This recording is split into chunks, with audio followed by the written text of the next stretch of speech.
ദൈവനാമം വാഴ്ത്തപ്പെടുമാറാകട്ടെ. ദൈവത്തിൻ്റെ കൃപയാൽ എബ്രായ ലേഖനം എന്ന വിഷയത്തിൻ്റെ 11-ാമത്തെ സെക്ഷനിൽ പ്രവേശിപ്പാനായിട്ട് ദൈവം നമ്മെ സഹായിച്ച് ഓർത്ത് ഞാൻ ദൈവത്തെ സ്തുതിക്കുന്നു, സ്തോത്രം ചെയ്യുന്നു. നിങ്ങൾക്കേവർക്കും കർത്താവായ യേശുക്രിസ്തുവിന്റെ നാമത്തിൽ സ്നേഹവന്ദനങ്ങളെ അറിയിക്കുകയാണ്. നിങ്ങൾ നൽകുന്ന പ്രോത്സാഹനത്തിനും സഹകരണത്തിനും പ്രാർത്ഥനയുടെ പിൻബലത്തിനുമായിട്ട് ഞാൻ നന്ദി പറയുന്നു. ദൈവം നിങ്ങളെല്ലാവരെയും ധാരാളമായി അനുഗ്രഹിക്കുമാറാകട്ടെ. കഴിഞ്ഞ സെക്ഷനിൽ നാം 11-ാം അധ്യായത്തിൻ്റെ 26 വരെയുള്ള വചനങ്ങളെ നമുക്ക് ധ്യാനിപ്പാനിടയായി തീർന്ന് നാം ഈ സെക്ഷനിൽ 27-ാമത്തെ വചനം മുതൽ നമ്മുടെ ചിന്ത ആരംഭിക്കുകയാണ്. വിശ്വാസത്താൽ അവൻ അദൃശ്യ ദൈവത്തെ കണ്ടതുപോലെ ഉറച്ചു നിൽക്കിയാൽ രാജാവിൻ്റെ കോപം ഭയപ്പെടാതെ മിസ്രയീം വിട്ടുപോന്നു. അപ്പോൾ മോശയുടെ ചരിത്രമാണ് നാം കഴിഞ്ഞ സെക്ഷനിൽ ധ്യാനിച്ചുകൊണ്ടിരുന്നത്. ഒടുവിലായിട്ട് ഈ സെക്ഷൻ തുടരുമ്പോഴും നമ്മൾ മോശയുടെ ചരിത്രം തന്നെയാണ് പറഞ്ഞത്. മോശ എന്ത് ചെയ്യുകയായിരുന്നു? അവൻ വിശ്വാസാൽ അദൃശ്യ ദൈവത്തെ കണ്ടതുപോലെ ഉറച്ചു നിന്നു. കണ്ടിട്ട് ഉറച്ചു നിൽക്കുകയല്ല ചെയ്തത്, ദൈവത്തെ കണ്ടതുപോലെ ഉറച്ചു നിന്നു. വിശ്വാസം എന്താണ്? ആശിക്കുന്നതിൻ്റെ ഉറപ്പാണ്, കാണാത്ത കാര്യങ്ങൾ നിശ്ചയമാണ്, അല്ലേ? ഇവിടെ അവൻ അദൃശ്യനായ ദൈവത്തെ കണ്ടതുപോലെ ഉറച്ചു നിന്നു. വിശ്വാസ ജീവിതത്തിൽ നിലനിൽക്കുവാൻ കഴിയണമെങ്കിൽ നാം നമ്മുടെ ദൈവത്തെ മുന്നിൽ കണ്ടുകൊണ്ട് ജീവിക്കണമെന്നുള്ളതാണ്. കാരണം മനുഷ്യൻ പല വിധത്തിലാണ്. ഇന്ന് ഓശാന പാടുന്നവർ നാളെ ക്രൂശിക്കാൻ വിളിച്ചു പറയും, അല്ലേ? ചിലപ്പോൾ ഇന്നത്തെ എതിരാളികൾ നാളത്തെ മിത്രങ്ങളായി നിന്നേക്കാം. എന്നാൽ അന്നും ഇന്നും എന്നും മാറ്റമില്ലാത്തത് നമ്മുടെ ദൈവത്തിന് മാത്രമാണ്. അവിടെ ഒരു ക്രിസ്തു ഭക്തൻ എപ്പോഴും ദൈവത്തെ മുൻനിർത്തി ജീവിക്കുക. ഞാൻ ഒറ്റയ്ക്കല്ല ഈ പ്രതിസന്ധികളെ തരണം ചെയ്യുന്നത്, ഞാൻ ഒറ്റയ്ക്കല്ല ഈ പ്രതികൂല മേടുകളെ കൂടെ യാത്ര ചെയ്യുന്നത്. എന്നോട് പല ദൈവമുള്ളതായ വിശ്വാസം, അത് ദൈവമായിട്ട് വ്യക്തിപരമായ ബന്ധമുള്ളവർക്ക് മാത്രമേ കഴിയത്തുള്ളൂ. അപ്പോൾ അതുകൊണ്ട് ദൈവത്തോടുള്ള നിരന്തരമായൊരു ബന്ധവും കൂട്ടായ്മയും വളർത്തിക്കൊണ്ടുവരികയാണുള്ളത് നമ്മുടെ ഉത്തരവാദിത്തമാണ്. ഇവിടെ മോശ മിസ്രൈമിലെ രാജാവിൻ്റെ സൈന്യ ബലത്തേക്കാൾ അവൻ്റെ അധികാരങ്ങളെക്കാളൊക്കെ ദൈവത്തിൽ അവൻ അഭയം കണ്ടെത്തിയതിനാൽ, അവൻ ദൈവത്തിൽ വിശ്വസിച്ചതിനാൽ അവൻ ധൈര്യപ്പെടുത്തി നിൽക്കാനിടയായിത്തീർന്നു. അധികാരികൾ നമുക്ക് എതിരായി തീരാറുണ്ട്. പല നിലകളിലുള്ള പ്രശ്നങ്ങൾ നമ്മെ വിശ്വാസ ജീവിതത്തിൽ ഒലച്ചു കളയുവാനായിട്ട് രൂപപ്പെടാറുണ്ട്. എന്നാൽ നടുവിലൊക്കെ ദൈവത്തിലുള്ള ഉറച്ച വിശ്വാസം ഉണ്ടെങ്കിൽ മാത്രം നമുക്ക് നിലനിൽക്കുവാൻ കഴിയുള്ളൂ. വിശ്വാസം വർദ്ധിപ്പിക്കുവാനായിട്ട് നമുക്ക് ദൈവസന്നിധിയിൽ പ്രാർത്ഥിപ്പാൻ കർത്താവ് നമ്മെ സഹായിക്കുമാറാകട്ടെ. അടുത്തത്, വിശ്വാസാൽ അവൻ കടിഞ്ഞൂലുകളുടെ സംഹാരകൻ അവിടെ തൊടാതിരിപ്പാൻ പെസഹയും ചോരത്തുള്ളയും ആചരിച്ചു. ഒരേ രാജ്യത്ത് താമസിക്കുന്ന കുടുംബങ്ങളിൽ, ചില കുടുംബങ്ങളിൽ അന്ന് രാത്രിയിൽ വളരെ നിലവിളി ഉയരുകയാണ്. കാരണം ആ കുടുംബങ്ങളിലുണ്ടായിരുന്ന ആ തലമുറ ജീവിച്ചതായ ആദിജാതന്മാരൊക്കെ മരണത്താൽ പിടിക്കപ്പെടുകയാണ്. ആ കുടുംബങ്ങൾ തന്നെ നിലവിളി ആരംഭിക്കുക. നമുക്കവിടെ ഇങ്ങനെ ചിന്തിക്കാം, ഒരു കുടുംബം എന്ന് പറയുമ്പോൾ ഒരു ഭാര്യ ഭർത്താവും അവരുടെ മക്കളും ഉണ്ടാവും. അതോടൊപ്പം തന്നെ അവരുടെ മാതാപിതാക്കളും ഉണ്ടാകാം, അല്ലേ? ചിലപ്പോൾ ചില കുടുംബങ്ങളിൽ ചിലപ്പോൾ അതിനേക്കാൾ കൂടുതൽ ഒരു തലമുറയുടെ മുകളിലേക്ക് ഉണ്ടാക്കാം, എന്തും ആകട്ടെ. അപ്പോൾ എങ്ങനെ പോയാലും ആ ഒരു കുടുംബത്തിൽ മാതാപിതാക്കൾ, അവരുടെ മക്കൾ അങ്ങനെയുള്ള ഒരു 3 തലമുറയെങ്കിലും ഉള്ള കുടുംബത്തിൽ ആ 3 തലമുറയിലെയും ആദിജാതന്മാർ സംഹാരദൂതനാൽ പിടിക്കപ്പെട്ട് മാറ്റപ്പെടുകയാണ്. ദുഃഖത്തിൻ്റെയും നെടുവീർപ്പിൻ്റെയും നിലവിളിയുടെയും കീളിരംഗങ്ങളായി മിസ്രൈമ ഭവനങ്ങൾ മാറുമ്പോൾ കുഞ്ഞാടിൻ്റെ രക്തത്താൽ വിടുതൽ പ്രാപിച്ചതായ ഇസ്രായേൽ മക്കളുടെ കൂടാരങ്ങളിൽ ആ നിലവിളിയില്ല, മറിച്ച് ഒരു വലിയ യാത്രകൾ ഒരുക്കം നടന്നുകൊണ്ടിരിക്കുകയാണ്. ഞങ്ങൾക്ക് പ്രിയപ്പെട്ടവരെ, കർത്താവായ യേശു ക്രിസ്തുവിലുള്ള വിശ്വാസത്താൽ ആത്മരക്ഷ പ്രാപിച്ചവരെ സംബന്ധിച്ചിടത്തോളം കാഹളം ധനിക്കുകയും അവരവരുടെ വാഗ്ദത്തദേശത്തേക്ക് യാത്ര പുറപ്പെടുകയും ചെയ്യാനിടയായിത്തീരും. അതേസമയം തന്നെ കർത്താവുമായ വ്യക്തിപരമായി ഒന്നും സ്ഥാപിച്ചെടുക്കാത്ത ആളുകളെ സംബന്ധിച്ചിടത്തോളം ഒരു നിത്യശിക്ഷയ്ക്കായി മാറ്റി നിർത്തിയിരിക്കുന്ന കാര്യം മറന്നുപോകരുത്. അതുകൊണ്ട് തന്നെ കർത്താവായ യേശുക്രിസ്തു മുഖാന്തരമുള്ള ആത്മരക്ഷ കരസ്ഥമാക്കാത്ത ആരെങ്കിലും ഞങ്ങൾ ശ്രദ്ധിക്കുന്നെങ്കിൽ വചനം പറഞ്ഞ് വീണ്ടും ഓർമ്മിപ്പിക്കട്ടെ. സുവിശേഷം അനുസരിക്കാത്തവർ കർത്താവിൻ്റെ സന്നിധാനവും അവൻ്റെ വല്ലഭത്തിലൂടെ മഹത്വം വിട്ടകന്ന് നിത്യനാശം ശിക്ഷാവിധി അനുഭവിക്കും. ഈ പുസ്തകത്തിൽ പേരെഴുതി കാണുന്ന യവനെയും തീപ്പൊയ്കൾ തള്ളിയിടും.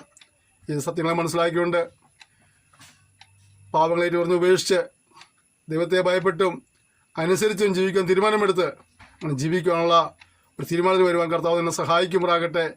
അല്ല അതിനെ മറികടന്നു പോകുന്നെങ്കിൽ എന്നെ കാത്തിരിക്കുന്നത് നിത്യനാശമെന്ന ശിക്ഷാവധിയാണെന്ന കാര്യം മറന്നു പോകരുത്. ഇവിടെ ഒരു സമൂഹം, ഒരു കൂട്ടർ ദുഃഖത്തിൻ്റെയും നെടുവെരുപ്പിൻ്റെയും നിലവിളിയുടെയും മതിയായിരിക്കുമ്പോൾ മറ്റൊരു കൂട്ടർ വാഗ്ദത്തദേശത്തേക്ക് യാത്ര പുറപ്പെടുകയാണ്. എന്നെ കേൾക്കുന്ന പ്രിയപ്പെട്ടവരെ, നമ്മുടെ ജീവിതത്തിലെ മരണം അതെപ്പോൾ വേണമെങ്കിലും സംഭവിക്കാവുന്ന കാര്യമാണ്. അതുപോലെ തന്നെ നിശ്ചയമായ കാര്യമാണ് കർത്താവിൻ്റെ രണ്ടാമത്തെ വരവെന്നുള്ളത്. അത് എപ്പോൾ വേണമെങ്കിലും സംഭവിക്കാം. എന്നാൽ ഇതിന് രണ്ടിനും വേണ്ടി ഒരുങ്ങുക എന്നുള്ളത് നമ്മുടെ ഉത്തരവാദിത്തമാണ്. മരണശേഷം ആത്മരക്ഷയ്ക്ക് വേണ്ടി ഒന്നും ചെയ്യുവാൻ കഴിയില്ല സത്യം നാം തിരിച്ചറിഞ്ഞ് ജീവിച്ചിരിക്കുമ്പോൾ തന്നെ, സുബോധരായിരിക്കുമ്പോൾ തന്നെ പാപിയാണെന്നും പാപത്തിന് ശിക്ഷയുണ്ടെന്നും സ്വയമേ രക്ഷകരായിപ്പാൻ സാധ്യമല്ലെന്നും നമ്മെ രക്ഷിപ്പാൻ കർത്താവായ യേശു ക്രിസ്തു ക്രൂശിൽ മരിച്ച് വിശ്വസിച്ച് പാപങ്ങളേറ്റ് പറഞ്ഞ് ഉപേക്ഷിച്ച് ദൈവത്തെ ഭയപ്പെട്ട് ജീവിപ്പാൻ തീരുമാനമെടുത്ത് ദൈവപ്രമാണങ്ങൾ അനുസരിച്ച് ജീവിക്കാൻ കഴിയുന്നെങ്കിൽ അതിൻ്റെ ആത്മരക്ഷയ്ക്ക് കാരണമായി തീരുകയാണ്, അല്ലെങ്കിൽ നിത്യസൃഷ്ടിക്ക് കാരണമായി തീരുകയാണ്. ഇവിടെ അടുത്ത് നമ്മൾ വായിച്ചത്, വിശ്വാസത്തിൽ അവർ കരയിൽ എന്ന പോലെ ചെങ്കടലിൽ കൂടെ കടന്നു, അത് മിസ്രൈമിൽ ചെയ്യുവാൻ നോക്കിയിട്ട് മുങ്ങിപ്പോയി. കണ്ടോ, ദൈവത്തിൽ വിശ്വാസമുള്ള ജനത ആർത്തലച്ചൊഴുകുന്ന ആ ചെങ്കടലിൽ ഇറക്കി എത്തിക്കഴിഞ്ഞപ്പോൾ അവിടെ എന്താ സംഭവിച്ചത്? ആ ചെങ്കടലിൽ ഇവർക്ക് വേണ്ടി വഴിയായി മാറുവാനിടയായിത്തീർന്നു.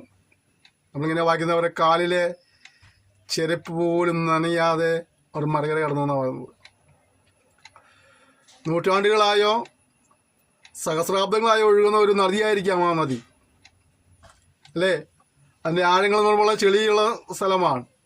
പക്ഷേ ദൈവം ജനത്തിലൂടെ പ്രവർത്തിക്കുവാൻ ആരംഭിച്ചു കഴിഞ്ഞപ്പോൾ ആ കുത്തി ഒലിച്ചൊഴുകിടുന്ന ആ നദി രണ്ടായി വേർപിരിയുകയും ഒരു ഉണങ്ങിയ നിലം രൂപപ്പെടുകയും ആ ഉണങ്ങിയ നിലത്തിലൂടെ ദൈവമക്കൾ മറികടക്കുകയും ചെയ്യേണ്ടതായിത്തീർന്നു. പ്രതികൂലങ്ങളുടെയും പ്രതിസന്ധികളുടെയും നടുക്കിൽ എത്തിക്കപ്പെടുമ്പോൾ മറികടക്കുവാൻ കഴിയില്ല ചിന്തയോടുകൂടി സാഹചര്യങ്ങളെല്ലാം പ്രതികൂലമായിരിക്കുമ്പോഴും എനിക്ക് പ്രത്യാശകര വകയുണ്ട്. ദൈവമുഖത്തേക്ക് നോക്കുന്നെങ്കിൽ അലകടലിനെ പെരുവഴിയാക്കുവാൻ ഇന്നും ജീവിക്കുന്നുണ്ട്. അവൻ നിനക്ക് വേണ്ടിയും ഒരു പുതുവഴി തുറക്കാനിടയായിത്തീരും. ദൈവം ഒരു വഴി തുറന്നു കഴിഞ്ഞാൽ അതിനെ ആർക്കും അടയ്ക്കാൻ കഴിയില്ല. ഇതിൻ്റെ മറുവശമാണ്, ദൈവം ഒരുവൻ്റെ വഴികളെ അടയ്ക്കാൻ തുടങ്ങിക്കഴിഞ്ഞാൽ പിന്നെ അവനെ ഒരിക്കലും വിജയം പ്രാപിക്കാൻ കഴിയില്ല. അതുകൊണ്ട് ദൈവത്തെ ഭയപ്പെട്ട് ജീവിക്കുക. ദൈവം നിനക്ക് വേണ്ടി വഴികളെ തുറക്കേണ്ടതായിത്തീരും. അല്ലെങ്കിൽ നിന്റെ പക്കൽ നിന്ന് സ്വന്തമായിട്ടുണ്ടെന്ന് ചിന്തിക്കുന്ന സകല വഴികളെയും അടച്ച് ദൈവാഗ്രഹത്തിലേക്ക് കൊണ്ടുവരേണ്ടതായിത്തീരും. അതിനു മുമ്പേ ദൈവഭാഗത്തേക്ക് വരുവാനായിട്ട് ദൈവാത്മാവ് തന്നെ ബുദ്ധി ഉപദേശിക്കുകയാണ്. ഇതാ ഇവർ ഇസ്രായേൽ മക്കൾ ചെങ്കടലിലൂടെ കടക്കാൻ കണ്ടു കഴിഞ്ഞപ്പോൾ മിസ്രൈമർക്ക് ഒരാഗ്രഹം, അവരും അതിലെ ഇറങ്ങി വരികയാണ്. മിസ്രൈമർ വരുമ്പോൾ അവരുടെ ലക്ഷ്യം എന്താണ്? ഈ ജനതയെ പിടിച്ചു കെട്ടണം, ഇവരെ കൊള്ളയടിക്കണം, ഇവരെ കൊന്നുകളയണം, അങ്ങനെയുള്ള ചിന്തയോടെ ഒരു വരുന്ന സൈന്യം വരുന്നത്. പക്ഷേ ഇന്ന് സംഭവിച്ചു, ദൈവത്താൽ വിളിച്ച് വേർതിരിക്കപ്പെട്ട ജനം ദൈവിക പരിപാലനത്താൽ മറികര കടന്നപ്പോൾ ആ ജനത്തെ നശിപ്പിക്കാനായി ശ്രമിച്ചതായ കൂട്ടര് ആ ചെങ്കടലിൽ പട്ടുപോകാനിടയായിത്തീർന്നു. ഒരു ദൈവിക സംരക്ഷണം ദൈവജനത്തിന് എപ്പോഴും ഉണ്ട്. ദൈവജനത്തെ നശിപ്പിക്കാനായി ശ്രമിക്കുന്ന ഒരു സമൂഹവും എല്ലാ കാലഘട്ടത്തിലും ഉണ്ടായിട്ടുണ്ട്. സന്ദർഭങ്ങളൊക്കെ ദൈവം തന്റെ ജനത്തെ സംരക്ഷിപ്പാനായിട്ട് ഇടയായിത്തീർന്നു ഓർത്ത് ഞാൻ ദൈവത്തെ സ്തുതിക്കുകയാണ്. ഇവിടെ ഇതാ ഇവർ വിശ്വാസത്താൽ അലയാഴിയെ പെരുവഴിയായി കടന്നുവനിടയായിത്തീർന്നു. വിശ്വാസത്താൽ വന്നാണ്, വിശ്വാസമില്ലാതെ വന്ന അവിശ്വാസികളായ ആളുകൾ ആ ചെങ്കടലിൽ മുങ്ങിത്താഴുവാനിടയായിത്തീർന്നു. ദൈവത്തെ വിശ്വസിക്കുവാനായിട്ട്, ദൈവത്തിനെ അനുസരിക്കാനായിട്ട് ആഹ്വാനം നൽകുമ്പോൾ പലപ്പോഴും അതിനെ മറികടന്നു പോകുന്ന ഒരുപാട് വ്യക്തികളുണ്ട്. മനസ്സിലാക്കേണ്ട കാര്യം, ഇത് വിശ്വസിക്കുന്നവർക്ക് അനുഗ്രഹമാണ്, ഇത് വിശ്വസിക്കുന്നവർക്ക് വിടുതലാണ്, വിശ്വസിക്കുന്നവർക്ക് രക്ഷയാണ്. അവിശ്വസിക്കുന്നവർക്ക്, അനുസരിക്കാത്തവർക്ക് അത് ശിക്ഷാവധിയും ന്യായവിധിയുമാണെന്ന കാര്യം ഒരിക്കലും മറന്നു പോകരുത്. അടുത്ത വാക്യം, വിശ്വാസത്താൽ അവർ 7 ദിവസം ചുറ്റി നടന്നപ്പോൾ യെരിഹോ മതിൽ ഇടിഞ്ഞു വീണു. വലിയ അത്ഭുതമോടെ കാണുകയാണ്. യെരിഹോ മതിലിൻ്റെ വീതിയും നീളവും ഉയരമൊക്കെ പലരും പറഞ്ഞു കേട്ടിട്ടുണ്ട്. എനിക്ക് അതുപോലെ അങ്ങനെയൊന്നും വിവരിക്കാനുള്ള ഒരു അറിവൊന്നുമില്ല. ഇനി ഞാൻ ഒരു കാര്യം പറയാം. ഒരു വലിയ മതിൽ ഒരു ചെറുവിരലിൻ്റെ ഒരു ശക്തി പോലും ഉപയോഗിക്കാതെ തകർന്ന് തരിപ്പണമായത്, അത് ദൈവത്തിലുള്ള വിശ്വാസാലെന്ന് പറയുമ്പോൾ, ദൈവജനത്തിന് വേണ്ടി ദൈവം വഴികളെ തുറക്കുന്നത്, ദൈവം അവരെ പരിപാലിക്കുന്നത്, ദൈവം അവരെ കരുതുന്നത് എത്രമാത്രം ശ്രേഷ്ഠമേറിയ കാര്യമാണെന്നും അവരുടെ ജീവിതത്തിൽ അവൻ എത്ര വലിയ അത്ഭുതങ്ങളാണ് പ്രവർത്തിക്കുന്നത് നമുക്കിത് പഠിക്കുമ്പോൾ മനസ്സിലാക്കാൻ കഴിയുന്നുണ്ട് അല്ലേ. ചിലപ്പോൾ മാസങ്ങളോ വർഷങ്ങളോ സമയമെടുത്ത് പണി പൂർത്തിയാക്കിയതായ ഒരു കോട്ടയായിരിക്കാം യെരിഹോ മതിൽ എന്നുള്ളത്. കാരണം ആ മതിലിൻ്റെ മുകളിലേക്ക് ആളുകൾ വിടുവെച്ച് താമസിച്ചിരുന്നതൊക്കെ അതിന് കാണുന്നുണ്ട്. അപ്പോൾ അത്രമാത്രം വിസ്തൃതമായൊരു മതിൽ ഇന്നത്തെ ആധുനിക സൗകര്യങ്ങളൊന്നും ഇല്ലാത്ത കാലഘട്ടത്തിൽ പണിയുക എന്ന് പറഞ്ഞാൽ ഒരുപാട് സമയമെടുത്തെങ്കിൽ മാത്രമാണ്, ഒരുപാട് പേർ അധ്വാനിക്കുകയും സമയമെടുത്തെങ്കിൽ മാത്രമാണ് അത് അപ്രകാരം പണി പൂർത്തിയാക്കാൻ കഴിയുള്ളൂ.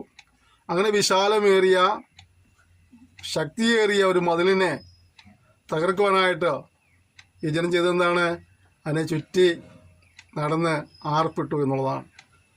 ഇതിൻ്റെ മുന്നോട്ടുള്ള ഗമനത്തെ തടയുന്നതായ ഏതൊരു പ്രതിസന്ധികളെയും പ്രതികൂലത്തെയും നീ വലിയ യുദ്ധമൊന്നും ചെയ്യാതെ തന്നെ ദൈവത്തിൽ വിശ്വസിച്ച് അനുസരിച്ച് ദൈവം പറഞ്ഞ കാര്യങ്ങളെ അനുസരിച്ച് മുന്നോട്ട് പോകുന്നെങ്കിൽ നിശ്ചയമായും ഇതിനു മുന്നിലെ പ്രതികൂലങ്ങളെയും പ്രതിബന്ധങ്ങളെയും തകർത്ത് തരിപ്പണമാക്കി നിനക്കൊരു പുതിയ പ്രവേശനം തരുവാൻ, പുതിയ തലങ്ങളിൽ ഇതിനെ കൊണ്ടുവരുവാൻ ദൈവത്തിന് കഴിയും. അതുകൊണ്ട് ആ ദൈവത്തിൽ വിശ്വസിക്കുക, അവനിൽ ആശ്രയിക്കുക, അവനെ പൂർണ്ണമായി അനുസരിക്കുക. അവിടെ അടുത്തത്, വിശ്വാസാൽ രാഘബ് എന്ന വേശ്യ വീട്ടുകാരെ സമാധാനത്തോടെ കൈക്കൊണ്ട് അവിശ്വാസത്തോടെ നശിക്കാതിരുന്നു. ശ്രദ്ധിച്ച്, ഒരു പട്ടണത്തിലെ മുഴുവൻ ആളുകളും നശിപ്പിക്കപ്പെടുവാനായിട്ട് വിധിച്ച കാലഘട്ടമായിരുന്നു. എന്നാൽ ഇതാ അവിടെ ഒരു സഹോദരി ദൈവത്തെ അനുസരിച്ചതിൻ്റെ പേരിൽ, ദൈവത്തിൽ വിശ്വസിച്ചതിൻ്റെ പേരിൽ അല്ലേ, അവൾ ജീവരക്ഷ പ്രാപിപ്പാനിടയായിത്തീർന്നു. നമ്മുടെയൊക്കെ ജീവിതത്തിൽ ചുറ്റുപാടുള്ളവർ എങ്ങനെ ജീവിക്കുന്നു എന്നുള്ളതല്ല. ചുറ്റുപാടുള്ള ഒരു പക്ഷേ ദൈവത്തെ അറിയാതെ ജീവിക്കുന്നവരുണ്ടാകാം, ദൈവത്തെ വിശ്വസിക്കാതെ ജീവിക്കുന്നവരുണ്ടാകാം, ദൈവ പ്രമാണങ്ങൾ അനുസരിക്കാത്തവരുണ്ടായിരിക്കാം. പക്ഷേ നിൻ്റെ ഉത്തരവാദിത്വം നീ ദൈവത്തെ വിശ്വസിച്ചും അനുസരിച്ചും ജീവിക്കുക എന്നുള്ളതാണ്. എന്താണ് എൻ്റെ വ്യത്യാസം? ദൈവിക ഇടപെടൽ സംഭവിക്കുമ്പോൾ, ദൈവിക ശിക്ഷാവധി വെളിപ്പെടുമ്പോൾ നീ രക്ഷപ്രാപിപ്പാൻ ഇടയായിത്തീരും. ദൈവത്തെ അനുസരിക്കാത്തവർ ശിക്ഷാവധിയിൽ അകപ്പെടാൻ ഇടയായിത്തീരും എന്നുള്ളതാണ് അല്ലേ. നമ്മൾ യോഹന്നാന്റെ സുവിശേഷം പഠിക്കുമ്പോൾ വിശ്വസിക്കുന്നവർക്ക് ജീവനുണ്ട്, വിശ്വസിക്കാത്തവർ ശിക്ഷാവധിയിൽ അകപ്പെട്ടു എന്ന് കാണാൻ കഴിയുന്നുണ്ട്. അപ്പോൾ ഈ തലമുറയിൽ നിങ്ങൾ ദൈവനം കേട്ടുകൊണ്ടിരിക്കുമ്പോൾ ദൈവവചനത്തെ വിശ്വസിച്ചും അനുസരിച്ചും കർത്താവായ യേശുക്രിസ്തു മാത്രമുള്ള ആത്മരക്ഷ കരസ്ഥമാക്കുവാനായി കർത്താവ് ഓരോരുത്തരെയും സഹായിക്കുമാറാകട്ടെ. 32 വാക്യം വായിക്കുമ്പോൾ ഇനി എന്തു പറയേണ്ടു? ഗിദിയോൻ, ബാരാഖ്, ശിംശോൻ, യിപ്താഹ്, ദാവീദ് എന്നിവരെയും ശമൂവേൽ മുതലായ പ്രവാചകന്മാരെ കുറിച്ച് വിവരിപ്പാൻ സമയം പോരാ. വിശ്വാസവീരന്മാരുടെ കുറേ പേരുടെ പേരുകളും അവരുടെ ചരിത്രങ്ങളും അവർക്കുണ്ടായ അനുഭവങ്ങളും വിടുതലുകളെല്ലാം പറഞ്ഞതിന് ശേഷമായിട്ട് ഇതാ അതിനുശേഷം പലരുടെയും പേരുകൾ പിന്നീട് എടുത്തു പറയുകയാണ്. അവരുടെ ചരിത്രങ്ങളെ വിവരിക്കുവാൻ സമയമില്ല എന്ന് പറഞ്ഞ ലേഖനകർത്താവ് അവരുടെ പേരുകൾ മാത്രം എടുത്തു കാട്ടിക്കൊണ്ട് വിശ്വാസവീരന്മാരുടെ പട്ടിക അവിടെ തുടരുകയാണ്. നമുക്കറിയാം, ഗിദിയോൻ, ബാരാഖ്, ശിംശോൻ ഇവരൊക്കെ ജീവിതത്തിൽ ഓരോരുത്തരും വ്യത്യസ്തങ്ങളായ നിലകളിലൂടെ ദൈവപ്രവൃത്തികളെ കണ്ടവരാണ്. അല്ലേ?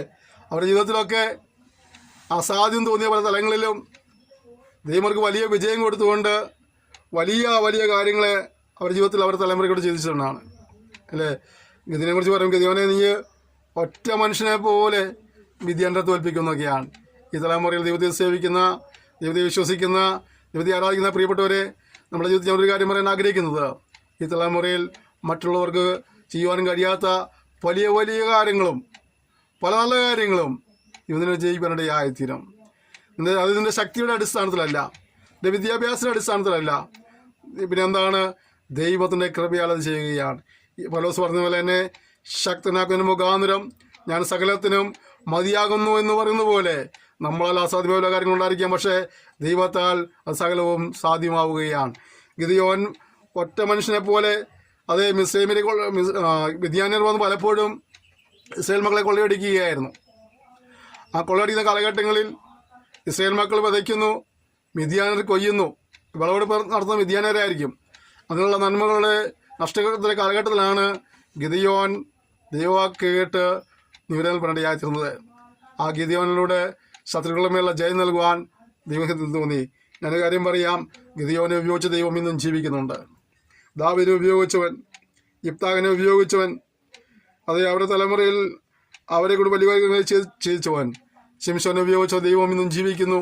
ഒന്നിനെ ഉപയോഗിപ്പനടിയായിത്തീരും. നീ അവനെ പൂർണ്ണമായി അനുസരിക്കുന്നെങ്കിൽ ഈ തലമുറയിൽ നിന്നെ കൊണ്ട് അവൻ ദൈവനാമത്തിന് വേണ്ടി ദൈവരാജ്യ വ്യാപ്തിക്കായിട്ട് പല വലിയ കാര്യങ്ങളും ചെയ്യിപ്പാനിടയായിത്തീരും. അതുകൊണ്ട് ദൈവ സ്വർഗീയ ദർശനത്തിന് അനുസരണക്കേട് കാണിക്കാതെ ദൈവത്തിനുള്ള അനുസരണത്തിലും ഭക്തിയിലും ദൈവത്തെ സേവിച്ച് മുന്നേറിക്കൊണ്ട് കർത്താവിനോട് വലിയ കാര്യങ്ങൾ ചെയ്യുവാനായിട്ട് ഇത് നിങ്ങളോരുത്തരെയും സഹായിക്കുമാറാകട്ടെ. നമ്മളായിട്ട് വായിക്കുമ്പോൾ വിശ്വാസാൽ അവർ രാജ്യങ്ങളെ അടക്കി. കണ്ടോ, യുദ്ധം ചെയ്തിട്ടല്ല, വാളുകൊണ്ട് വെട്ടിയിട്ടല്ല എന്ന് പറഞ്ഞത്. അതിൻ്റെ മൂലകാരണം എന്താണ്? വിശ്വാസത്താൽ. ഈ വിജയങ്ങളെല്ലാം മൂലധനം എന്നുള്ളത് അവരെ വിളിച്ച് വേർതിരിച്ച, അവരോട് കാര്യങ്ങൾ സമയാസമയം പറഞ്ഞു കൊടുക്കുന്ന ആ ദൈവത്തെ അവർ വിശ്വസിച്ചു എന്നുള്ളതാണ്. ദൈവം പറഞ്ഞതുപോലെ കാര്യങ്ങൾ ക്രമീകരിക്കപ്പെട്ടപ്പോൾ ദൈവം പറഞ്ഞതായി വിടുതൽ അവരുടെ ജീവിതത്തിൽ സംഭവിച്ചു എന്നുള്ളതാണ്. വിശ്വാസാൽ അവർ രാജ്യങ്ങളെ കീഴടക്കി. പോരാടുത്തത് നീതി നടത്തി. അവരുടെ അറിവിൻ്റെയും ജ്ഞാനത്തിൻ്റെയും അപ്പുറത്തായി ദൈവിക ജ്ഞാനത്താൽ നീതി നടത്തുവാൻ ഇടയായിത്തീർന്നു. അവർ വാഗ്ദത്തം പ്രാപിച്ചു. വിശ്വാസത്താൽ ആണ് നാം ഓരോരുത്തരും വാഗ്ദത്തങ്ങൾ പ്രാപിക്കുന്നത്. എത്രമാത്രം വാഗ്ദത്തങ്ങൾ നമുക്ക് വേണ്ടി ഉണ്ടെങ്കിലും അത് നമ്മൾ വിശ്വാസത്താലാണ് പ്രാപിക്കേണ്ടത്. കാരണം നമുക്കറിയാം, പലരുടെയും ജീവിതത്തിൽ ദൈവം കൊടുക്കുന്നതായ വാഗ്ദത്തങ്ങൾ ഏറ്റവും ശ്രേഷ്ഠമേറിയതും അവരുടെ അനുഭവങ്ങൾ വളരെ പ്രതികൂലമായിരിക്കും. കാതിൽ കേട്ട ദൈവിക വാഗ്ദത്തത്തിൻ്റെ പൂർത്തീകരണത്തിന് ആവശ്യമായ ഒരു ഘടകവും അവരുടെ ജീവിത സാഹചര്യങ്ങൾ ഉണ്ടായിരുന്നു വരികയില്ല. നിങ്ങളുടെ സാഹചര്യങ്ങളിൽ പലരും ദൈവത്തെ അവിശ്വസിച്ചിട്ടുണ്ട്, പലരും ദൈവത്തോട് പിറുപിറുത്തു പോയിട്ടുണ്ട്, പലരും ദൈവിക വാഗ്ദത്തങ്ങൾ വിശ്വസിക്കാതെ ദൈവിക പ്രമാണങ്ങളിൽ നിന്ന് അന്യപ്പെട്ടു പോയിട്ടുണ്ട്. എന്നാൽ പ്രതികൂല സാഹചര്യങ്ങളിലും വിശ്വസിച്ച് ഉറച്ചെന്നവർ വാഗ്ദത്തം പ്രാപിച്ചിട്ടുണ്ട്. ഇതിനുള്ള വാഗ്ദത്തങ്ങൾ ശ്രേഷ്ഠമേറിയതും ജീവിതാനുഭവങ്ങളിൽ നിന്ന് വളരെ കാഠിന്യമായ നിലകളിൽ വേദനാജനകമായ അനുഭവത്തിലേക്ക് കടന്നു പോവുകയാണെങ്കിലും ദൈവത്തിൽ ഉറച്ച് വിശ്വസിക്കുക. നിശ്ചയമായും ഈ നിലകളിൽ കാതിൽ കേട്ട ദൈവത്തിൻ്റെ വാഗ്ദത്തം നിവർത്തി വരുന്ന ആളുകൾ ഇതിൻ്റെ കൺമുമ്പിൽ നന്മയായി, വിടുതലായി, സന്തോഷങ്ങളായി, അനുഗ്രഹമായി കാണുവാൻ ഇടവരും. ദൈവത്തിൽ വിശ്വസിച്ച് വാഗ്ദത്തങ്ങൾ പ്രാപിപ്പാൻ കർത്താവ് നിങ്ങളെ സഹായിക്കുമാറാകട്ടെ. അടുത്തത്, അവർ സിംഹങ്ങളുടെ വായടച്ചു. എങ്ങനെയാണ്? സിംഹക്കൂട്ടിലേക്ക് ദാനിയേലിനെ പിടിച്ചുവിടുക, അല്ലേ? ആ സിംഹം അവരുടെ സ്വഭാവം എന്താണ്? ആ സ്വഭാവം ശരിക്കും അറിയണമെങ്കിൽ ദാനിയേലിനെ സിംഹക്കൂട്ടിൽ കയറ്റിയതിന് ശേഷമായിട്ട് പിന്നീട് ആ സിംഹക്കൂട്ടിലേക്ക് ആളുകൾ ഇട്ടപ്പോൾ അവർ താഴെ ചെല്ലാൻ പോലും അവസരം കൊടുക്കുന്നതിന് മുമ്പ് തന്നെ ഈ സിംഹങ്ങൾ അവരെ ഭക്ഷിച്ചു എന്നുള്ളതാണ്. അപ്പോൾ അങ്ങനെയുള്ള സിംഹത്തെ ചീമെടുക്കുവാൻ കഴിഞ്ഞത് ദാനിയേലിൻ്റെ വചനം പറഞ്ഞത് വിശ്വാസത്താൽ എന്നാണ്. സിംഹങ്ങളുടെ വായടച്ചു. നിനക്കെതിരെ ശബ്ദം വരുത്തുന്ന, നശിപ്പിക്കാനായിട്ട് അലറിപ്പായുന്ന, അലറിക്കൂവുന്ന സിംഹതുല്യമായ പലരും നിനക്കെതിരെ ചുറ്റുപാട് നിനക്കെതിരായി എഴുന്നേറ്റ് നിന്ന് വന്നേക്കാം. പേടിക്കേണ്ട ആവശ്യമില്ല. വിശ്വാസം കൈമലായി സ്വീകരിക്കുക, വിശ്വാസം ഉറച്ചു നിൽക്കുക, ദൈവമുഖത്തേക്ക് നോക്കുക. ദൈവിക സമയമാകുമ്പോൾ ദൈവം നിനക്ക് വേണ്ടി അത്ഭുതങ്ങൾ പ്രവർത്തിക്കുകയും അത്തരത്തിലുള്ള സിംഹങ്ങളുടെ വായടപ്പാൻ ദൈവം ഇടവരുത്തും. നിന്നെ വിഴുങ്ങുവാനായിട്ട് വന്നവൻ നിനക്ക് നാളുകളിൽ അനുകൂലമായി മാറുവാൻ ഇടയായിത്തീരും. അടുത്തത് തീയുടെ ബലം കെടുത്തി. നമുക്കറിയാം 3 ചെറുപ്പക്കാരെ പിടിച്ച് അങ്ങോട്ട് ഇടുമ്പോൾ അല്ലേ, 4ാമത് ഒരുവൻ അഗ്നിയിൽ ഇറങ്ങി വന്നു. എത്ര ശ്രേഷ്ഠമേറിയ അത്ഭുതങ്ങളാണ് ദൈവത്തിൻ്റെ മക്കൾ നൽകിയിരിക്കുന്നത്. വിശ്വാസത്താൽ എല്ലാവരും പറയുന്നില്ലേ, അവരെ തീയിലേക്ക് ഇറങ്ങുന്നതിന് മുമ്പാട് ആ തീച്ചുള്ള ചൂട് 7 ഇരട്ടി വർദ്ധിപ്പിച്ചപ്പോഴും എനിക്ക് ഈ ചൂളയുടെ ചൂടെന്ന് പറയുമ്പോൾ ഞങ്ങൾ ഇഷ്ടിക പിടിക്കുന്ന ഒരു തൊഴിൽ ഞങ്ങൾക്ക് ഉണ്ടായിരുന്നു. എൻ്റെ പിതാവ് ഇഷ്ടികൾ നടത്തിയിരുന്നു. ഞാൻ ഇഷ്ടികളത്തിൽ പണിക്ക് പോയിട്ടുണ്ട്. അങ്ങനെയൊക്കെ ഉള്ളപ്പോൾ ഈ പകൽ ഞങ്ങൾ ഇഷ്ടിക പിടിച്ച് കഴിഞ്ഞ് ഈ രാത്രിയിൽ ചില സമയങ്ങളിൽ ചൂള കത്തിക്കാനായിട്ട് ഞങ്ങൾ കരാറെടുക്കും. അത് നമുക്ക് ഭയങ്കര കൂലിയാണ്. ചൂള കത്തിക്കുന്നതിന് അന്നും ഇന്നും നല്ല കൂലിയുണ്ട്. ഈ പകലിൽ ഞങ്ങൾ പണിയെടുത്ത് കിട്ടുന്ന കൂലിയേക്കാളൊക്കെ ഒരുപാട് കൂലി കൂടുതൽ കിട്ടും ചൂള കത്തിക്കാനായിട്ട് പോകുമ്പോൾ. പക്ഷേ ഈ ചൂള കത്തിക്കുന്നത് നമ്മളെ ചൂളയുടെ വാതിൽ തുറന്നു കഴിയുമ്പോൾ അകത്ത് ചുട്ടുപഴുത്തിരിക്കുന്ന ഇഷ്ടികയും ഉള്ള ചൂടും നല്ല ചൂടുമായിട്ട് നമുക്ക് അടുത്ത് നിൽക്കാം. നമ്മുടെ രോമമെല്ലാം കരിഞ്ഞു പോകും, നമുക്ക് മുഖമൊക്കെ കരുവാളിച്ചു പോകും. ഒരുപാട് ദൂരം മാറി നിന്നുകൊണ്ട് വലിയ മരക്കമ്പ് കൊണ്ടോ അല്ലെങ്കിൽ ഇരുമ്പ് പൈപ്പ് കൊണ്ടൊക്കെയാണ് ഈ വിറക് ചൂളയുടെ മുഖത്തേക്ക് തള്ളിയിട്ടിട്ട് ഈ ചൂളയുടെ അകത്തേക്ക് തള്ളിവിടുന്നതൊക്കെ അങ്ങനെയാണ്. ആ സമയത്ത് ഭയങ്കര തീയുടെ ഭയങ്കര ചൂടായിരിക്കും ഇങ്ങോട്ട് തിരിച്ചടയ്ക്കുക. ആ സമയത്ത് ഒരു കാറ്റോട് ഊതിയാൽ പറയും കൂടെ വേണ്ട. എതിർവശത്ത് ഒരു കാറ്റ് ഊതി കഴിഞ്ഞാൽ ഭയങ്കര ഇതായിരിക്കും. അത്രയും ചൂട്, ആ ചൂട് നിൽക്കാൻ ഭയങ്കര ബുദ്ധിമുട്ടാണ്. അങ്ങനെ സാഹചര്യത്തിലാണ് അവരുടെ തീച്ചൂടെ 7 മടങ്ങ് ചൂട് വർദ്ധിപ്പിച്ച് ഈ യുവാക്കളെ അങ്ങോട്ട് വലിച്ചെറിയാൻ വേണ്ടി ഒരുങ്ങുന്നത്.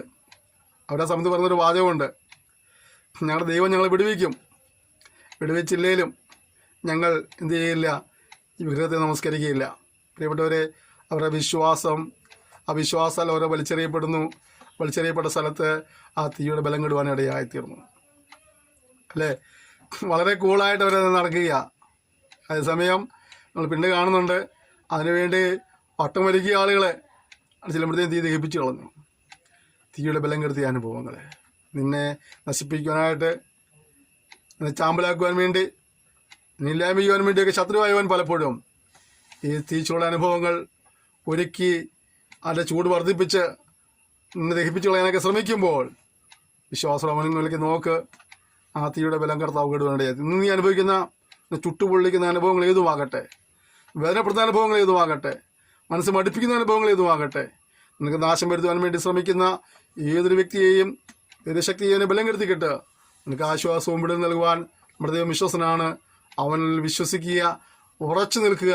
ദൈവം നിനക്ക് വേണ്ടി ഒരു അത്ഭുതം പ്രവർത്തിക്കാനായിട്ട് യായത്തിലും ആ അത്ഭുതത്തിൻ്റെ കണ്ണിൽ കണ്ട് ദൈവത്തെ മുഖത്തപ്പെടുത്തുവാൻ ദൈവം നിനക്ക് അവസരമൊരുക്കും. ഞാൻ നിങ്ങളേതാ മുഖാമുഖം കാണുന്നില്ലെങ്കിൽ ഞാൻ നിങ്ങളോട് പറഞ്ഞ ദൂത് ഇതാണ്, നിന്റെ ജീവിതത്തിൽ തകർച്ച കാണുവാൻ, നിന്റെ നാശം കാണുവാൻ ആഗ്രഹിച്ച നടുവിൽ ദൈവത്തെ വിശ്വസിക്കുന്നെങ്കിൽ ദൈവത്താൽ നീ ഒരു അനുഗ്രഹം കണ്ട് ദൈവത്താൽ മാനിക്കപ്പെട്ട് ആ നന്മയും സന്തോഷം കണ്ട് സ്തുതിക്കുവാനും മറ്റുള്ളവർക്കും കൂടെ നീ ചെയ്യുന്ന ദൈവം ആരാധന ബോധ്യമാകുവാനും അതൊരു കാരണമായി തീരും. അതുകൊണ്ട് നിരാശപ്പെട്ടു പോകാതെ, പിറുപിറുക്കാതെ, ദൈവപ്രമാണത്തിൽ അന്യപ്പെട്ടു പോകാതെ വിശ്വാസത്തിൽ ഉറച്ചു നിൽക്കുക.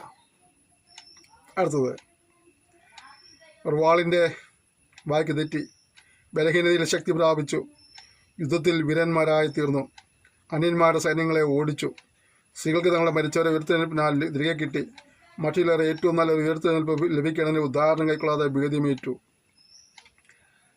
ഒരുപാട് അത്ഭുതങ്ങൾ വിടുതലുകളെല്ലാം പറഞ്ഞിട്ട് എനിക്ക് അവസാനം വായിച്ച സെൻറ്റൻസ് വളരെ ചിന്തിപ്പിച്ച കാര്യമാണ്. മറ്റു ചിലരെ ഏറ്റവും നല്ലൊരു ഉയർത്തെഴുന്നേൽപ്പ് ലഭിക്കേണ്ടതിന് ഉദാഹരണം കൈക്കൊള്ളാതെ ഭേദ്യമേറ്റു. കുറേ പേരൊക്കെ വിടുതൽ പ്രാപിച്ച കാര്യമാണ് പറഞ്ഞത്. പക്ഷെ ഇതെവിടെ ഇവർ പറഞ്ഞതാണ്, ഭേദ്യമേൽക്കുകയാണ്, നഷ്ടം സഹിക്കുകയാണ്, കഷ്ടം സഹിക്കുകയാണ്, ഉപദ്രവം സഹിക്കുകയാണ്, ഇന്ന് സഹിക്കുകയാണ്. എന്താ കാരണം?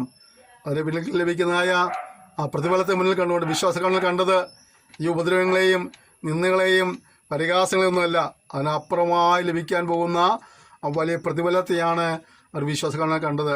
നിൽക്കുന്ന പ്രിയപ്പെട്ടവരെ, നമ്മളിത് ചെയ്യുമ്പോഴും ഒരുപക്ഷെ നമ്മൾ നിന്ദിക്കുന്നവരുണ്ടാകാം, പരിഹസിക്കുന്നുണ്ടാകാം.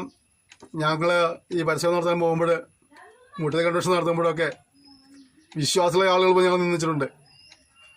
ഞങ്ങൾ പരിശോധന പോകുമ്പോൾ പാഷന്മാരെ ഞങ്ങൾ നിന്ദിച്ചിട്ടുണ്ട്. ഇപ്പോൾ നമ്മൾ ഈ പാഠപദ്ധതി തുടങ്ങിയപ്പോൾ ഇതിനെ നിന്നിച്ച് വർത്തമാനം പറഞ്ഞ ആളുകളുണ്ട്. ആൾ കേൾക്കെ പറഞ്ഞവരുണ്ട്, കേൾക്കാതെ മാറി പറഞ്ഞവരൊക്കെ ഉണ്ട്. പക്ഷേ ദൈവം ദർശനപ്രകാരം ദൈവപ്രകാരം ഞങ്ങൾ ഇത് ചെയ്തുകൊണ്ടിരിക്കുകയാണ്. ഞങ്ങളെ സംബന്ധിച്ചിടത്തോളം അവരെന്ന് പറഞ്ഞാൽ ഒരു വിഷയമുള്ള കാര്യമല്ല. അപ്പോൾ ഈ നിന്നയും പരിഹാസവും എതിർപ്പുകളെല്ലാം ഉണ്ടെങ്കിലും നാട്ടിൽ നമ്മൾ ചെയ്യുമ്പോൾ നമ്മൾ നിശ്ചയമായി ദൈവം മാനിപ്പാൻ അനുഗ്രഹിപ്പാൻ ഇടയായിത്തീരും. കഷ്ടങ്ങൾ സഹിച്ചാലും നഷ്ടങ്ങൾ സഹിച്ചാലും ഉപദ്രവങ്ങൾ സഹിച്ചാലും നിന്ന് സഹിച്ചാലും ദൈവത്തെ സേവിപ്പാൻ ഒരു മനസ്സ് കാണിച്ചാൽ അതിനൊക്കെ ദൈവം ഒരു പ്രതിഫലം തരുവാൻ ഇടയായിത്തീരും. ഇതൊക്കെ പ്രതിഫലമുണ്ട്, ശ്രേഷ്ഠപര പ്രതിഫലം നമുക്ക് കർത്താവ് ഒരുക്കിയിട്ടുണ്ട്. അത് പ്രാപിപ്പാൻ ദൈവം നമ്മെ സഹായിക്കുമാറാകട്ടെ. നമുക്ക് വേണ്ടി ഒരുക്കിയ പ്രതിഫലം നഷ്ടപ്പെട്ട രീതിയിൽ നമ്മൾ പിന്മാറിപ്പോവാനോ പിറുകുറുക്കുവാനോ ഒന്നും ഇടവരാതിരിക്കാനായി നമുക്ക് സൂക്ഷ്മ കർത്താവ് സഹായിക്കുമാറാകട്ടെ. വേറെ ചിലർ പരിഹാസം, ചമ്മട്ടി, ചങ്ങല, തടവ് ഇവയാലുള്ള പരീക്ഷ അനുഭവിച്ചു.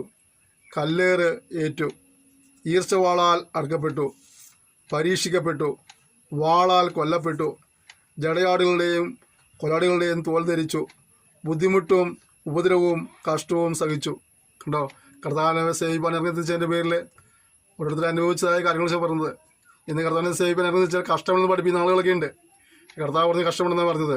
ഇതാ കർത്താവിനെ സേവിച്ചതിൻ്റെ പേരിൽ, അവനോട് നിലകൊണ്ടതിൻ്റെ പേരിൽ ഇതാ അനേകർ പല നിലകളുള്ള കഷ്ടങ്ങൾ അനുഭവിക്കുക. ഈർച്ച വാളാൽ അറുക്കപ്പെടുന്നു, പരീക്ഷിക്കപ്പെടുന്നു, വാളാൽ കൊല്ലപ്പെടുന്നു, ജടയാടുകളുടെയും കൊലാളികളുടെയും തോൽ ധരിച്ചു, ബുദ്ധിമുട്ടും ഉപദ്രവവും കഷ്ടവും സഹിച്ചു. ഇതിൽ പ്രിയപ്പെട്ടവരെ, കർത്താവിനെ സേവിച്ചാൽ എല്ലാം അനുഗ്രഹം ധരിക്കരുത്. സന്ദർഭം വില കൊടുക്കേണ്ടി വന്നേക്കാം. കർത്താവായ യേശുക്രിസ്തു നമ്മുടെ മാതൃക പുരുഷൻ, അവൻ്റെ കാഴ്ചകളെ പിൻപറ്റുവാൻ ഒരു മാതൃക വെച്ചിട്ട് പോയിരിക്കുകയാണ്. അവൻ ഇവിടെ വന്നത് എന്താണ്? പിതാവിൻ്റെ ഇഷ്ടം ജീവൻ വന്നപ്പോൾ താൻ നിന്ദിക്കപ്പെട്ടിട്ടുണ്ട്, ഉപദ്രവിക്കപ്പെട്ടിട്ടുണ്ട്, അവഗണിക്കപ്പെട്ടിട്ടുണ്ട്, അല്ലേ? അതിൽ നിന്ന് എന്തുവേണ്ടിയായിരുന്നു? പിതാവ് തൻ്റെ പക്കൽ ബലമേൽപ്പിച്ചതായ ആ ശുശ്രൂഷ നിരവധിയായി നിവർത്തിക്കണനായിട്ട് കർത്താവ് സഹിക്കുകയായിരുന്നു. ഒരു പക്ഷേ എന്നെ ക്രൂരന്മാരായ പടയാളികൾ നിന്ദിക്കുമ്പോഴും പരിഹസിക്കുമ്പോഴൊക്കെ കർത്താവ് കണ്ടത് അവരുടെ മുഖമായിരിക്കില്ല, എന്നെയും നിങ്ങളെയും കണ്ടു കർത്താവ്. പാപത്തിൻ്റെ ശിക്ഷയിൽ നിന്ന് രക്ഷപ്രാപിച്ച് വിശ്വാസം രക്ഷപ്രാപിച്ച കോടാനുകൂടി ആളുകളെയായിരിക്കും കർത്താവ് ആ സമയത്ത് തൻ്റെ ഹൃദയദൃഷ്ടിയിൽ കണ്ടിട്ടുണ്ടായിരിക്കുക. നിങ്ങളെ ഏൽപ്പിച്ച ശുശ്രൂഷ ഇട്ടേച്ചു പോകുമ്പോൾ ആ ശുശ്രൂഷ മുഖാന്തരം വിടുവിക്കപ്പെടേണ്ട ഒരുപാട് പേരുടെ അവസരങ്ങൾ നഷ്ടപ്പെടുകയാണ്. അത് നിങ്ങൾ കഷ്ടങ്ങൾ സഹിച്ചും പ്രയാസം സഹിച്ചും വേദന അനുഭവിച്ചും നിന്ന് സഹിച്ചൊക്കെ ഈ ശുശ്രൂഷ ചെയ്യുമ്പോൾ നിങ്ങളുടെ ശുശ്രൂഷ മുഖാന്തരമായി വിടുവിക്കപ്പെടുന്നത് ഒരുപാട് പേരാണ്. അതുകൊണ്ട് നിന്ദിക്കപ്പെടുകയും ഉപദ്രവിക്കപ്പെടുകയൊക്കെ ചെയ്യുമ്പോൾ നിങ്ങൾ കാണേണ്ടത് നിങ്ങൾ നിന്ദിക്കുന്ന ഉപദ്രവിക്കുന്ന ആളുകളുടെ മുഖമല്ല, മറിച്ച് നിങ്ങളുടെ ശുശ്രൂഷ മുഖാന്തരമായി, നിങ്ങളുടെ പ്രാർത്ഥനകൾ മുഖാന്തരമായി, നിങ്ങളുടെ ഉപവാസങ്ങൾ മുഖാന്തരമായി, നിങ്ങളുടെ വചന ശുശ്രൂഷകൾ മുഖാന്തരമൊക്കെ വിടുവിക്കപ്പെടുന്ന, സൗഖ്യം പ്രാപിക്കുന്ന, ആത്മരക്ഷ പ്രാപിക്കുന്ന വ്യക്തികളെ നമ്മുടെ ഉള്ളിൽ കണ്ടുകൊണ്ട് വേണം സന്തോഷത്തോടെ ഈ ശുശ്രൂഷ ചെയ്യുവാനായിട്ട്. എന്നോട് ചോദിച്ചിട്ടുണ്ട്, ഇതുകൊണ്ട് എന്താ ഗുണം ചോദിച്ചിട്ടുണ്ട്. വേറെ എല്ലാവരും പറയുന്നത് ഇതുകൊണ്ട് ഒരുപാട് പൈസ കിട്ടുമെന്നൊക്കെയാണ് പറഞ്ഞത്. എനിക്കിതുവരെ ഈ കോഴ്സ് ആരംഭിച്ചിട്ട് ഇതിൻ്റെ പേരിൽ ആരും പൈസ തന്നിട്ടൊന്നുമില്ല. ഇത് മാത്രമല്ല, 100 കണക്കിന് വീഡിയോസ് എൻ്റെ യൂട്യൂബിൽ കിടക്കുന്നുണ്ട്. യൂട്യൂബിലെ പല ചാനലുകളായിട്ട് 100 കണക്കിന് വീഡിയോസ് ഉണ്ട്. ഒരു ചാനലിൽ തന്നെ 10-800 വീഡിയോസ് കിടക്കുന്നുണ്ട്. ഫേസ്ബുക്കിലുണ്ട് ഒരുപാട് പോസ്റ്റുകളും വീഡിയോസും കിടക്കുന്നുണ്ട്. ആരും അതിൽ പൈസ തന്നിട്ടൊന്നുമല്ല. പക്ഷേ കർത്താവിൻ്റെ ദർശനപ്രകാരം ആ ശുശ്രൂഷ ചെയ്യുകയാണ്. ഒരു കാര്യം പറയാം, നമ്മുടെ ദൈവം വിശ്വസനാണ്, നമുക്ക് കടക്കാരനല്ല. നാം അങ്ങനെ കർത്താവിന് വേണ്ടി ചെയ്യുമ്പോൾ കർത്താവിന് നിശ്ചയമായി അനുഗ്രഹിക്കാൻ ഇടയായിത്തീരും. എന്നാൽ എന്തെങ്കിലും കിട്ടാൻ വേണ്ടിയല്ല നമ്മൾ ചെയ്യുന്നതിനെയോ, നമ്മൾ ചെയ്യുന്നതിൻ്റെ കൂലി ദൈവം നമുക്ക് പ്രതിഫലമായി തരുമെന്നുള്ള വിശ്വാസത്തോടെ ചെയ്യുവാൻ കർത്താവ് സഹായിക്കട്ടെ. കാടുകളിലും മലകളിലും ഗുഹകളിലും ഭൂമിയുടെ പിളർപ്പുകളിലും ഉഴന്നു വലഞ്ഞു ലോകം അവർക്ക് യോഗ്യമായിരുന്നില്ല. അവരെല്ലാവരും വിശ്വാസാൽ സാക്ഷ്യം ലഭിച്ചിട്ടും നിവൃത്തി പ്രാപിച്ചില്ല. അവർ നമ്മെ കൂടാതെ രക്ഷാപൂർത്തി പ്രാപിക്കാതിരിക്കണന് ദൈവം നമുക്ക് വേണ്ടിയെല്ലാം നല്ലതെന്ന് മുൻകരുതിയിരുന്നു. അവിടെ 2 പദം പ്രത്യേകം പറയുന്ന, ഒന്ന്, ലോകം അവർക്ക് യോഗ്യമായിരുന്നില്ല. 2, ദൈവം നമുക്ക് വേണ്ടി ഏറ്റവും നല്ലതെന്ന് മുൻകരുതിയിരിക്കുന്നു. ഞാൻ ഈ 2 വചനങ്ങളെക്കുറിച്ച് പറയാം. കർത്താവിനെ സേവനം തിരിച്ചത് നല്ല കാര്യമാണ്. അവനെ സേവിക്കുന്നത്, അവനെ ആരാധിക്കുന്നത്, സാക്ഷ്യം വഹിക്കുന്നത് നല്ല കാര്യമാണ്. എന്നാൽ പലപ്പോഴും നാം അർഹിക്കുന്നതായ ആ ഒരു മാന്യതയോ ഒരു ഗൗരവമൊന്നും ചിലപ്പോൾ ഇതിൽ നിന്ന് ലഭിച്ചെന്ന് വരികയില്ല. നിരാശപ്പെട്ടു പോകരുത്. കാരണം എന്താണ്? ഈ ലോകം നമുക്ക് യോഗ്യമല്ല, അല്ലേ? നമ്മൾ കർത്താവിനെ അനുഗമിക്കുന്നവരാണ്. അപ്പോൾ ഓർക്കേണ്ട കാര്യം, കർത്താവിനെ ഈ ലോകം അംഗീകരിച്ചില്ല, അദ്ദേഹത്തെ മാനിച്ചില്ല. അകത്ത് നിന്ദിക്കുവാനും ഉപദ്രവിക്കുവാനും ക്രൂശിക്കുവാനുമാണ് ഈ ലോകം തയ്യാറായത്. അങ്ങനെയെങ്കിൽ നമുക്ക് ലഭിക്കുന്ന കാര്യങ്ങളും അങ്ങനെ തന്നെയായിരിക്കും. നിരാശപ്പെട്ടു പോകരുത്. പിതാവിൻ്റെ ഇഷ്ടം ചെയ്യുവാനായി ഈ ഭൂമിയിൽ വന്ന് നമുക്ക് വേണ്ടി മറുപടിയായി തന്ന കർത്താവിനെ നമ്മൾ അനുഗമിക്കുന്നത് കൊണ്ട് നമ്മുടെ പക്കൽ ഏൽപ്പിക്കപ്പെട്ട ശുശ്രൂഷ എന്തോ, നമുക്ക് കിട്ടിയ ദർശനം എന്തോ, നമുക്ക് ലഭിച്ച വിളി എന്തോ, അതിൻ്റെ പൂർത്തീകരണത്തിനായിട്ട് മുന്നോട്ട് പോകുക. നിന്ദിക്കുന്നവർ കണ്ടേക്കാം, പരിഹസിക്കുന്നവർ കണ്ടേക്കാം, ഉപദ്രവിക്കുന്നവർ കണ്ടേക്കാം, ഗണിക്കുന്നവർ കണ്ടേക്കാം. എന്നാട്ടൊന്നും ക്ഷീണിച്ചു പോകരുത്. കർത്താവ് നമ്മളൊക്കെ ഏൽപ്പിച്ച ശുശ്രൂഷ നിർപടിയായി നിവർത്തിക്കുക. മറ്റൊരു കാര്യം, കർത്താവ് നമുക്ക് വേണ്ടി ചില കാര്യങ്ങൾ കരുതിയിട്ടുണ്ട്. പത്രോസ് പറയുന്നില്ലേ, അവൻ നിങ്ങൾക്കായി കരുതുന്നതാകിയാൽ നിങ്ങൾ സകല ചിന്താകുലവും അവൻ്റെ മേൽ വെച്ചുകൊള്ളുവീൻ. അപ്പോൾ ലോകം നമ്മെ നിന്ദിക്കുമ്പോഴും പരിഹസിക്കുമ്പോഴും ഉപദ്രവിക്കുമ്പോഴൊക്കെ ദൈവം നമുക്ക് ചില കാര്യങ്ങളെ ഒരുക്കി വെച്ചിട്ടുണ്ട്. നമ്മളോടേക്ക് എത്തുന്നേ ഉള്ളൂ അല്ലേ? ഒരു പണി ആരംഭിച്ച സമയത്ത് ഒന്നും കൂലി കിട്ടുന്നില്ല. ആ പണി പൂർത്തിയിരിക്കുമ്പോഴാണ് കൂലി കിട്ടുന്നത്. പിന്നെ അതിനിടയ്ക്ക് ചായക്കാശൊക്കെ ചോദിച്ച് മേടിക്കാം. ഞങ്ങളൊക്കെ പണിക്ക് പോയ കാലഘട്ടത്തിലൊക്കെ ചിലപ്പോൾ കാലത്ത് ചിലപ്പോൾ പറയും, ചേട്ടാ ചായ കുടിക്കാൻ കാശ് തരണം, കാലത്ത് തരണം കേട്ടോ. ചേട്ടാ ഉച്ചയ്ക്ക് ചോറിനും കാശെങ്കിൽ തരണം കേട്ടോ. ഈ കാലത്ത് ചായ കുടിക്കാൻ നിന്ന കാശോ ഉച്ചയ്ക്ക് ചോറ് തിന്നുന്ന കാശോ അല്ല കൂലി ആ പണി പൂർത്തീകരിക്കുമ്പോഴാണ് കിട്ടുന്നത്. അതിന് മുമ്പ് കിട്ടിയതൊക്കെ അഡ്വാൻസ് ആയിട്ട് മാറിയാൽ മതി അല്ലേ? അപ്പോൾ ഞാൻ പറയാൻ കാരണം, ഇപ്പോൾ കിട്ടുന്ന നന്മകളൊക്കെ ഒരു അഡ്വാൻസ് കണക്കാക്കിയാൽ മതി. യഥാർത്ഥ നന്മയും യഥാർത്ഥ അനുഗ്രഹവും യഥാർത്ഥ പ്രതിഫലമൊക്കെ ലഭിക്കാൻ പോകുന്നതേ ഉള്ളൂ. അതുകൊണ്ട് വിശ്വസ്തയോടെയും കർത്താവ് എന്ന ശുശ്രൂഷ നിർപടിയായി നിവർത്തിക്കുക. ഒന്നുന്ന ഓട്ടം വിശ്വസ്തയോടെ ഓടിത്തീർക്കുക. അവനെ സേവിച്ചതിൻ്റെ പേരിൽ, അവനെ ആരാധിച്ചതിൻ്റെ പേരിൽ, അവൻ്റെ സാക്ഷ്യം വഹിച്ചതിൻ്റെ പേരിൽ, അവൻ നിന്ന ദർശനത്തിൻ്റെ പൂർത്തീകരണത്തിനായി മുന്നോട്ട് പോയതിൻ്റെ പേരിലൊക്കെ നഷ്ടങ്ങളുണ്ടായിട്ടുണ്ടാകാം, കഷ്ടങ്ങളുണ്ടായിട്ടുണ്ടാകാം. കാശപ്പെട്ടു പോകേണ്ട ആവശ്യമില്ല. ദൈവം കടക്കാരനല്ല. നിശ്ചയമായി ഒന്നിനെ അനുഗ്രഹിക്കാൻ ഇടയായിത്തീരും.